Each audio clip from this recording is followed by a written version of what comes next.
more. Yun. Nung panahon ho natin, di ba, wala pang calculus sa high school. Ngayon, meron eh.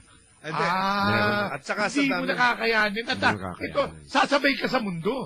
Hindi pwedeng dito na sa Pilipinas, hindi tayo insulated, kundi nagkukumpit tayo international. Kaya yun ang gusto nyo na i-align na Secretary Guibo ang ating education system sa internationally. Opo, yan ang pinaka-importanting dapat gawin. At nandyan na ho yung roadmap, yung pagpapatupad ang mahirap. Ngayon, ang potential downside ho nun ay hahaba ang basic education curriculum natin. Hahaba ang panahon. Mas maraming taon silang madadagdagan titigil isa sa o eskwela. 2 taon. Yeah. Pero sasabi nyo, basic education, ito pagkakaintindi ko basic education, elementary at high school. Opo, totoo yun. Yun ho, hahaba. At ito palalaki sa, yun ang sabi nyo, baka humaba.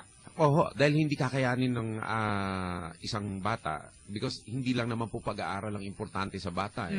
May sports development, may social life din siya. Ang laki ng stress kapag pinilit ho nun. Ano? At saka yung maestra, yung load ho nila pagka siniksik yun sa 4 years. For example, sa high school, baka hindi kayanin. Ang laki po ng demand nito sa estudyante at sa magulang kasi hahaba nga. At sa ating sistema, perang kailangan ito, Secretary Guibo. Yan ang problema ng gobyerno at ng mga magulang.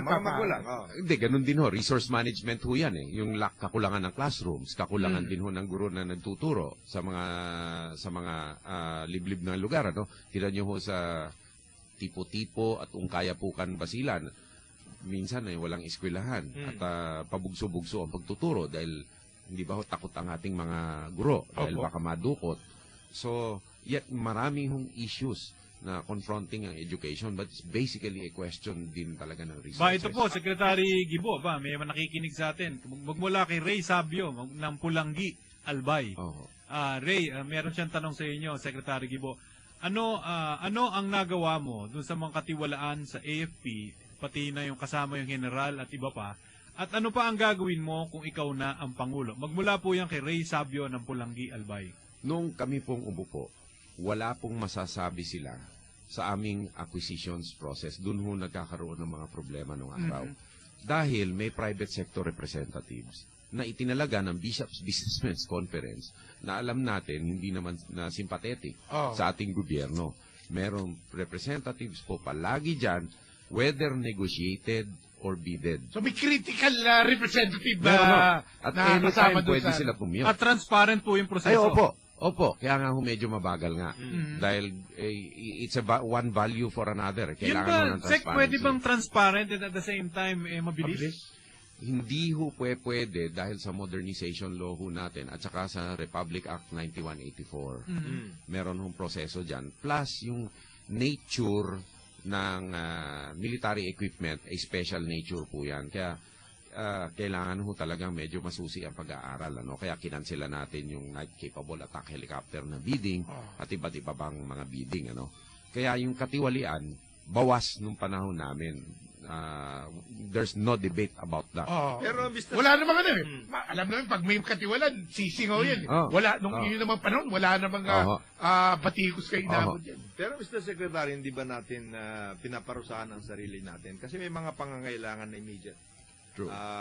Paano natin ibabalanse kaya yon? Sapagkat tama yon, kailangan meron tayong mga rules, regulations, etc. ganon.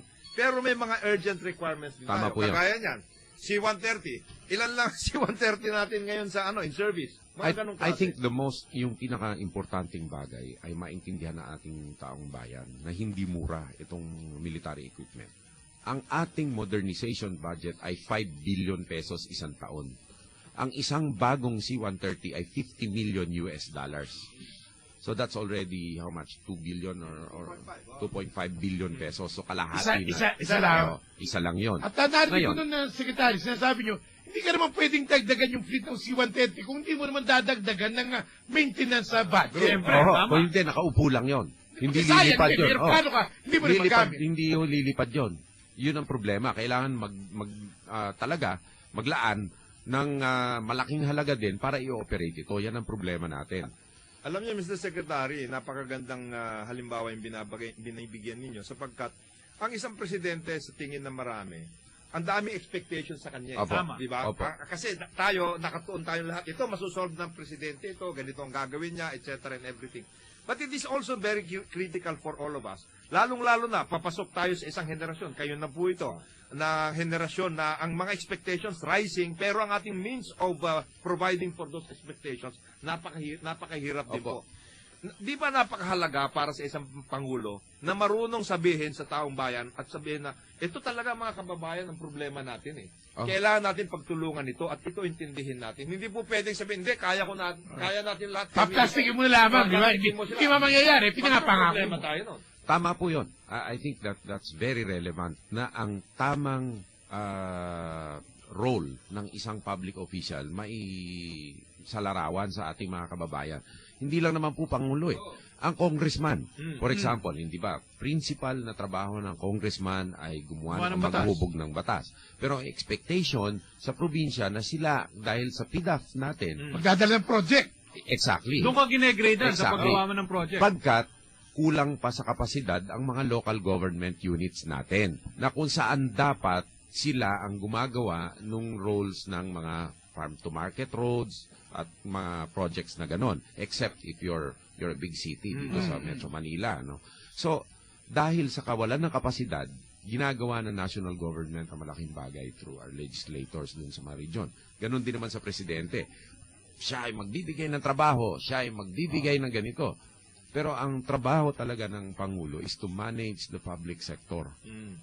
And institusyon ho ang ginagawa niya. Para sa ganon, magkaroon ng point of meeting, point of contact ang private sector or services and recipient of services. Isa sa kampanya, Secretary Gibo, itinataas mismo ng mga kandidato yung expectation. Itong gagawin ko na kahit minsan list na doon sa hindi na nila kaya responsibilidad at list na doon sa kayang i-deliver. Para lang makuha yung tiwala at boto ng mga tao. Lalo na yung gusto ng ating mga kababayan marinig. Trabaho, edukasyon, pabahay, kalusugan, pabahay, yung apat na yan. Pero, Mr. Secretary, I think lalo ngayon, papasok tayo sa isang sitwasyon na talagang napaka problemado ang ating mundo. Hindi lang naman Pilipinas ito.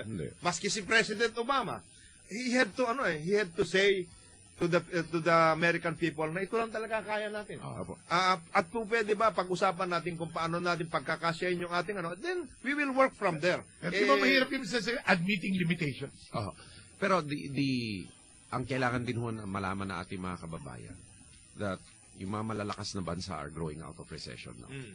And several, yung consumer spending nga ang humahatak sa kanila kasi hindi bumawas ang consumer spending. Ngayon, out of recession itong mga bansa na to, ibig sabihin, gumagana na naman, sumusulong na naman ang trend. Kailangan sumakay din tayo sa trend na yan. Tayo ba nakahanda, Mr. Secretary, sapagkat marami sa atin ngayon, lalo na yung mga tumatakbo, parang tingin nila, doon na lang, hanggang doon na lang tayo lahat. Hindi ba natin dapat pinaghahandaan ito sapagkat kailangan kung tayo ay papasok na naman doon sa global recovery, hindi ba dapat tayo rin ay nakahanda kasi ang problema natin ngayon, papasok ang global recovery, yung mga ibang bansa nakahanda kasi meron silang mga excess capacity, meron infrastruktura nila. Maayos, ganon. Hindi, at saka stable ang political system nila, hindi nagbabangayan. Sila nakakasana eh. Nakakasana ho. Kakalabitin na lang nila. Yan ang problema ho natin. Dito sa atin, nag-aaway-away. Kaya nga sinasabi natin, kailangan, let's say, the infrastructure program na sa medium-term public infrastructure plan, kailangan tuloy-tuloy ho yun. Kung hindi, patse dito, Wala. Pero papasahin lang mga tanong at komento kay Secretary, si Manis Katin and Family of Pasig City. Ito, wala naman tanong. Pagbati lang. Good morning, Mr. President. Gilbert Gibo Chudoro. Magandang umaga din po sa Manis Katin and Family. Si Mario Perez ay may tanong, paano mo ayusin ang foreign debt? Number 2, paano mo husgan si PGMA sa Ilog Garcia Scandal? Ako po, binabasa lang kung ano yung mga tanong. Unang-una ho yung foreign debt. Pababa na sa percentage of GDP ang binabayad ho natin sa foreign debt. Ang domestic debt medyo lumalaki. Pero deficit ho lahat ng mga gobyerno at bansa ngayon. Ang Amerika, trilyon yata. Secretary. Ngayon, paano mo babawasan yan? There is only one way. Increase revenue sa gobyerno through efficient tax administration. At pangalawa, pag-engganyo dahil sa institution building natin, there's only one way. institution building, pag-engganyo sa private sector, whether foreign or local, particularly local, na mag-invest.